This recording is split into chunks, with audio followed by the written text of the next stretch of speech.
Hello বন্ধুরা, আসসালামু আলাইকুম। সকলে কেমন আছেন? আশা করি আল্লাহর রহমতে সকলে অনেক ভালো আছেন। আমরাও অনেক ভালো আছি। এই যে ডিম ভাজা আমার মতো করে পেঁয়াজ কাঁচামরিচ দিয়ে এইভাবে করে ডিম ভাজি করে কে কে খান অবশ্যই জানাবেন। এই যে কাঁচামরিচ আর পেঁয়াজ দিয়ে দিচ্ছি। এখন এটার ভিতরে আমি দিয়ে দেবো ডিমটা। ভেঙে নিলাম। এখন আমি ডিমটা ভালো করে মিক্সড করে নিব। কে কে ডিম ভাজি করে খান অবশ্যই জানাবেন। কড়াইতে তেলটা বসিয়ে দিয়েছি। এখন আমার ডিমটা মিক্স করা হয়ে গেছে। এখন দিয়ে দিব ডিমটা।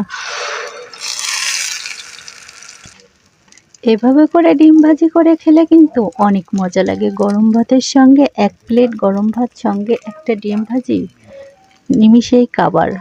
তো আমার ভিডিও যদি আপনাদের ভালো লাগে অবশ্যই আমাকে লাইক, কমেন্ট এবং শেয়ার করে আমার পাশে থাকবেন। আল্লাহ হাফেজ।